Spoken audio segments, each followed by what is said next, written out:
Hello everyone, welcome back to my channel Lotus Fiction. कैसे हैं आप सब गाइस? चलिए हम लोग अपनी स्टोरी को स्टार्ट करते हैं। शुयांग मैडम लैन से पूछता है इसको क्या हुआ है, तो मैडम लैन उसके कान में बताती है। फिर दोनों ही शैतान की तरह हंसने लगते हैं। कुछ दिन ऐसे ही बीत गए थे। शुयांग और विंग की अच्छी दोस्ती हो गई थी। शुयांग विंग के साथ अक्सर ही मस्ती करता था। ऐसे ही एक दिन लंच टाइम पर वांग जी घर आया था लंच करने के लिए, क्योंकि शुयांग ने उसे आने के लिए कहा था। वांग जी के साथ उसे अपने कॉलेज जो जाना था। शुयांग विंग के साथ पिलो फाइट करने में बिजी हो गया था। वो अपने कॉलेज जाने को तो भूल ही गया था, और विंग से बचने के लिए शुयांग अपने हाथ से विंग का हाथ पकड़कर उसे घुमा देता है। जब वांग जी ये नज़ारा देखता है तो पता नहीं क्यों उसे बहुत ज़्यादा गुस्सा आ जाता है, और इस बार वो शुयांग पर चिल्लाता है, तुम अभी भी रेडी नहीं हुए हो? यहाँ बच्चे की तरह खेलने में टाइम वेस्ट कर रहे हो। जाओ, जाकर जल्दी से रेडी होकर आओ। विंग और शुयांग दोनों ही काँप गए थे वांग जी का ऐसे चिल्लाना सुनकर। मैडम लैन वो भी वांग जी की तरफ देख रही थी। वांग जी को जब ये रियलाइज़ होता है कि उसने क्या किया है, तो वो शांत हो जाता है और अपने रूम में बिना किसी को कुछ एक्सप्लेन किए चला जाता है। अपने रूम में आकर वांग जी डोर लॉक करता है और डोर पर ही अपने मुट्ठी बनाकर उससे पंच करने लगता है। वांग जी पंच करते हुए ये सोच रहा था, ये मुझे हो क्या रहा है? मैं ऐसे कैसे शुयांग को डांट सकता हूँ? और शुयांग वो अपनी मम्मा से पूछ रहा था, आजकल इसको हो क्या गया है? देखो ना, कैसे लाल रहता है हमेशा। इसकी नाक पर तो हमेशा गुस्सा ही चढ़ा रहता है। मैडम लैन कहती है, तुम दोनों क्या कर रहे थे? तो शुयांग बताता है मैडम लैन से जो कुछ भी वो कर रहा था। तब मैडम लैन कहती है, बेटा थोड़ा ध्यान से, कहीं ऐसा ना हो कि अगली बार तुम्हारा हाथ ही ना रहे विंग का हाथ पकड़ने के लिए। थी तो ये मैडम लैन की मजाक वाली बात, पर शुयांग के लिए बहुत सीरियस हो गई थी। विंग तो हंस पड़ा था। ये सारी बातें विंग सुन नहीं पा रहा था, पर वो उनके रिएक्शंस को देखकर समझ रहा था वहाँ पर ज़रूर कोई तो टेढ़ी बात हो रही है। और वो देख रहा था उन दोनों को खुरा पाते बातें करते हुए। अब शुयांग पूछता है, विंग तुम और कितने दिनों तक ऐसे ही नाटक करोगे? तो विंग कहता है, अरे ज़्यादा दिन नहीं, बस 2-3 दिन और, क्योंकि मुझे डैड का कॉल आया था और डैड ने मुझसे कहा था कि मुझे शादी से 15 दिन पहले घर वापस आ जाना है, क्योंकि हम एक दूसरे से मिल नहीं सकते हैं। ये एक रिचुअल है।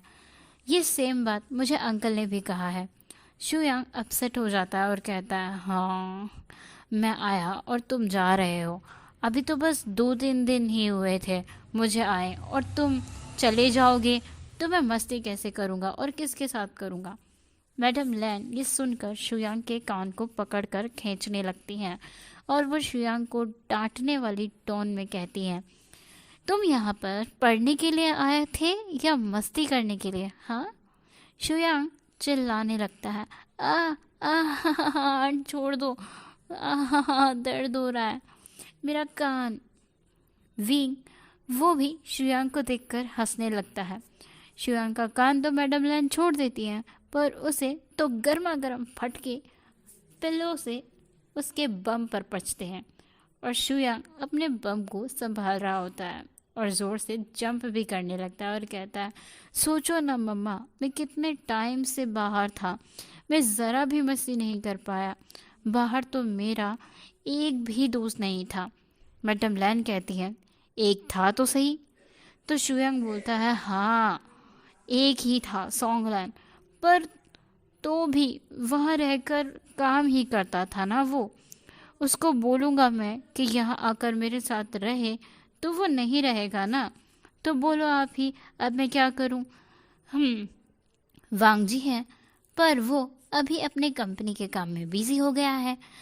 ये एक मिला है तो अब ये भी जा रहा है मुझे छोड़कर। ये मेरा प्यारा सा ब्रदर इन लॉ, मासूम सा। अरे पर मासूम तो नहीं है ये। नहीं। विंग उसे घूर कर देखने लगता है और कहता है, क्या कहा तुमने?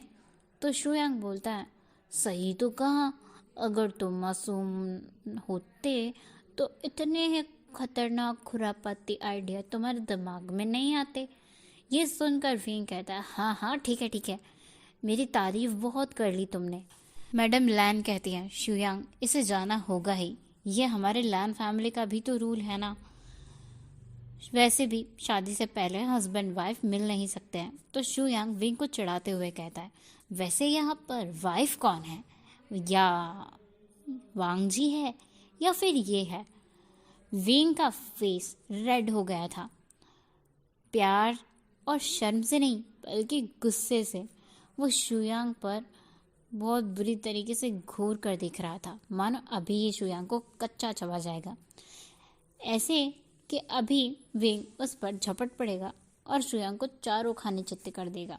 शुयांग कहता, अरे अरे कुछ नहीं, खुद मैं अपने रूम में जा रहा हूँ, बहुत मस्ती कर ली है अब तो मैं पढ़ने जा रहा हूँ, मुझे अपने कॉलेज के डॉक्यूमेंट भी तो सबमिट करने जाना है, तुम मम्मा के साथ काम करो।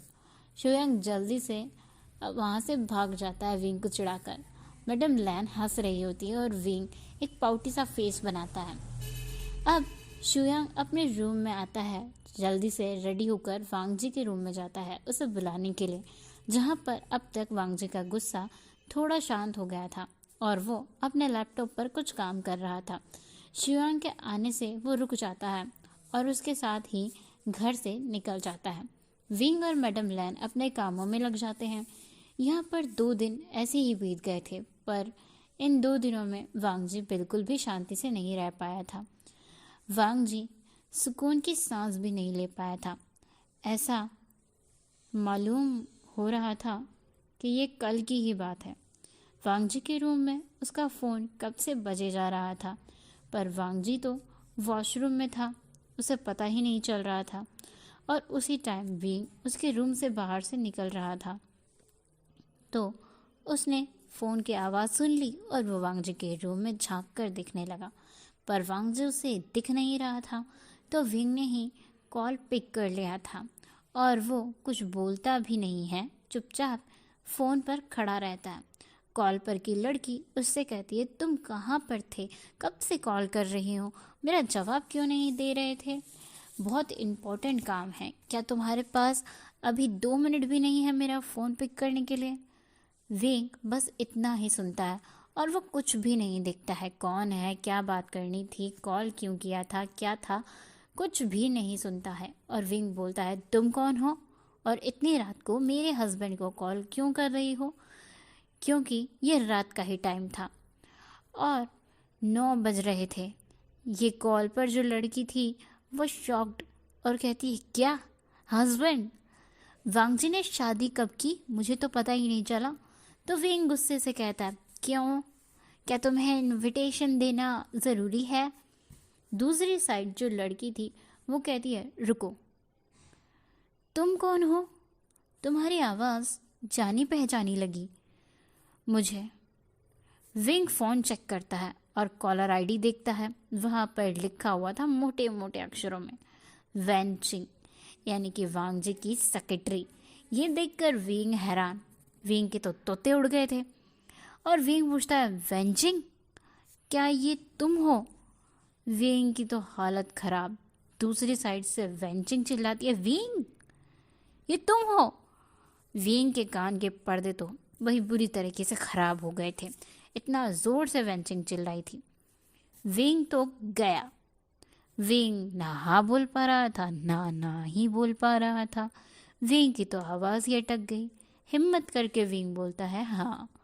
तो वेंचिंग उसकी पूरी क्लास कॉल पर ही लेने लग जाती है। तुम वांग जी के घर में क्या कर रहे हो? क्या कहा तुमने? वांग जी तुम्हारा हस्बैंड? शादी कब हुई विंग? तो विंग चुपचाप खड़ा हुआ था, बिल्कुल भूत बन के, कुछ भी नहीं बोल रहा था। जिंग खुद ही बड़बड़ा रही थी कॉल पर।